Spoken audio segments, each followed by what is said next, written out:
Assalamualaikum warahmatullahi wabarakatuh. Perkenalkan nama saya Daifa Zahra dan Teknik Geofisika dengan nomor NRP 501725104 dari kelas PDGB. Untuk kali ini, saya akan membahas mengenai metode eksplorasi geofisika, khususnya 5 metode utama yang sering digunakan dalam eksplorasi sumber daya alam, yaitu seismik, gravitasi, magnetik, geolistrik, dan elektromagnetik. Nah, eksplorasi geofisika merupakan teknik untuk mempelajari kondisi bawah permukaan bumi atau subsurface tanpa melakukan pengeboran langsung atau observasi secara langsung, dengan memanfaatkan respon fisik batuan terhadap berbagai fenomena seperti gelombang elastik, medan gravitasi, medan magnet, arus listrik, dan medan elektromagnetik. Nah, metode-metode ini sangat penting dalam berbagai bidang seperti eksplorasi minyak dan gas, eksplorasi mineral, panas bumi, air tanah, hingga penelitian struktur geologi. Nah, selanjutnya kita akan membahas prinsip dasar, metode pengukuran, serta kelebihan dan keterbatasan dari masing-masing metode. Untuk yang pertama ada metode seismik. Nah, metode seismik ini adalah teknik eksplorasi yang menggunakan perambatan gelombang mekanik atau suara untuk memetakan struktur bawah permukaan bumi berdasarkan perbedaan impedansi akustik batuan. Nah, teknik geoseismik ini juga merupakan salah satu metode geofisika yang paling penting, terutama dalam eksplorasi minyak dan gas bumi. Prinsip dasar dari metode seismik ini adalah perambatan gelombang elastik di dalam bumi.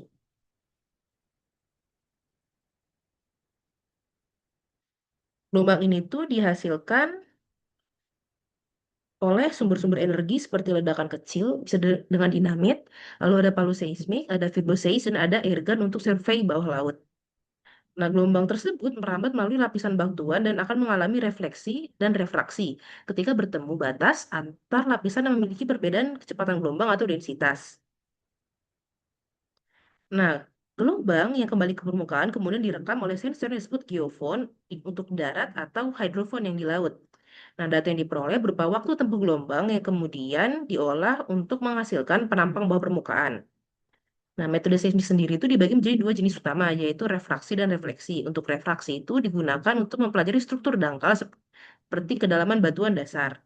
Nah, untuk refleksi biasanya digunakan untuk memetakan struktur geologi secara detail dan banyak digunakan dalam eksplorasi hidrokarbon. Nah, untuk kelebihan dari metode seismik adalah resolusi itu sangat tinggi, lalu dapat memetakan struktur geologi secara detail, dan juga sangat efektif untuk eksplorasi hidrokarbon. Nah, untuk kekurangannya, metode ini tuh memiliki beberapa keterbatasan seperti biayanya yang mahal, pengolahan data yang kompleks, dan sensitif terhadap kondisi permukaan. Nah, untuk selanjutnya ada metode gravitasi atau metode gravity. Metode gravitasi adalah suatu metode eksplorasi mengukur medan gravitasi pada kelompok-kelompok titik lokasi yang berbeda dalam alam tertentu.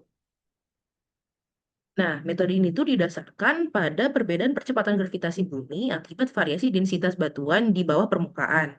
Secara prinsip, batuan dengan densitas yang lebih tinggi akan menghasilkan anomali gravitasi positif, sedangkan batuan dengan densitas yang lebih rendah akan menghasilkan anomali gravitasi negatif. Nah, pengukuran itu dilakukan menggunakan alat yang disebut gravimeter yang mampu mendeteksi perubahan gravitasi yang sangat kecil. Dalam survei gravitasi, data yang diperoleh itu juga harus melewati beberapa koreksi, seperti koreksi drift, koreksi pasang surut, koreksi lintang, koreksi topografi, dan koreksi Bouguer.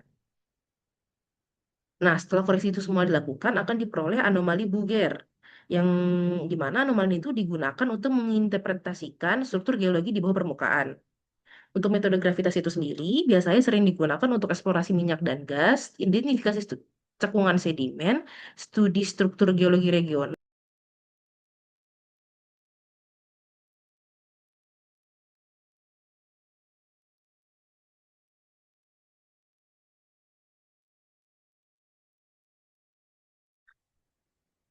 Ya, mohon maaf tadi ada sedikit gangguan koneksi. Lalu kita akan lanjut ya.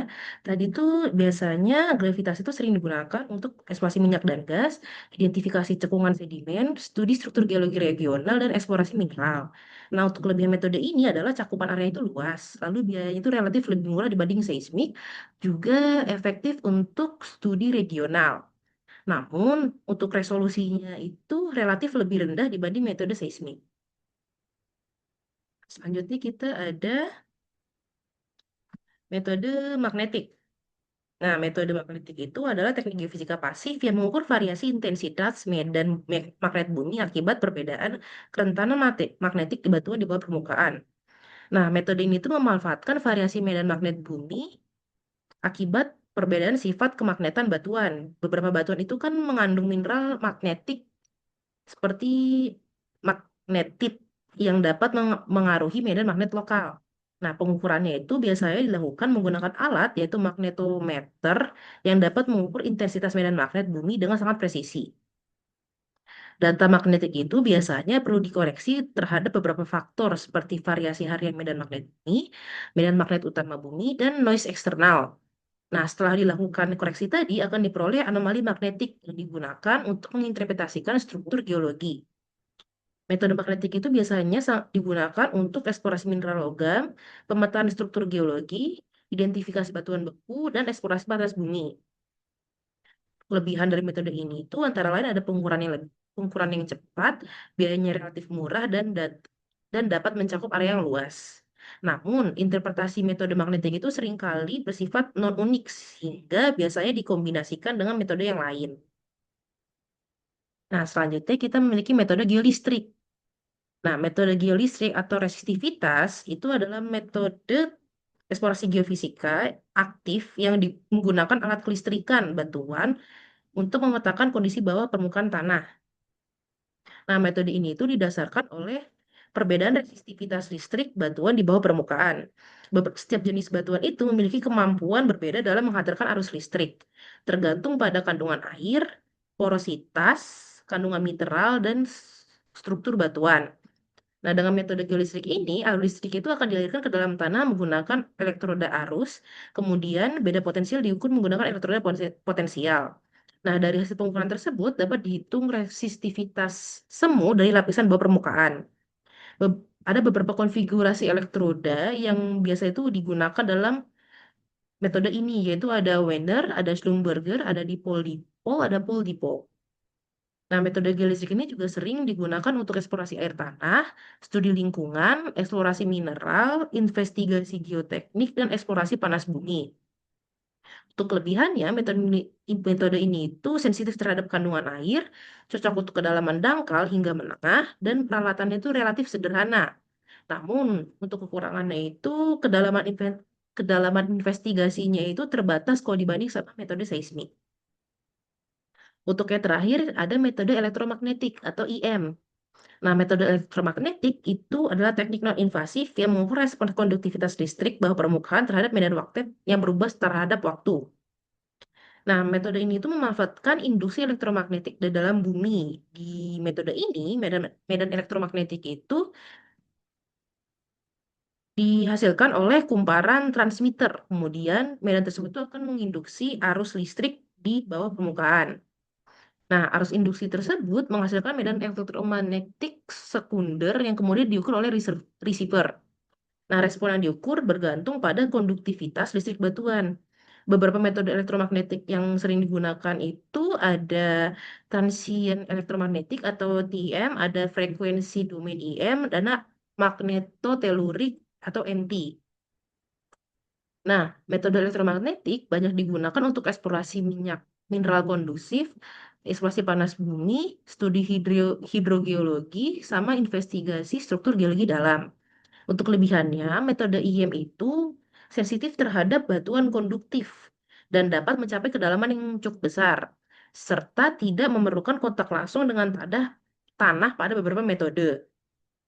Namun, untuk interpretasinya sendiri, metode elektromagnetik ini cukup kompleks. Nah, jadi untuk kesimpulannya, jadi setiap metode eksplorasi geofisika itu memiliki prinsip fisika yang berbeda, seperti seismik dengan gelombang elastik, graviti dengan varietas densitas batuan, magnetik dengan sifat kemagnetan batuan, geolistrik dengan resistivitas listrik batuan, dan elektromagnetik dengan konduktivitas listrik melalui induksi elektromagnetik. Tidak satu metode ini tidak ada yang lebih baik dari yang lain, cuman sesuai dengan kegunaannya aja. Oleh karena itu, dalam praktik eksplorasi itu sering digunakan integrasi beberapa metode geofisika sekaligus agar interpretasinya itu bisa menjadi lebih akurat. Nah, dengan perkembangan teknologi, pengukuran dan pengolahan data, metode geofisika juga terus berkembang dan menjadi alat yang sangat penting dalam eksplorasi sumber daya alam. Demikian presentasi yang dapat saya sampaikan. Saya ucapkan terima kasih atas perhatiannya. Wassalamualaikum warahmatullahi wabarakatuh.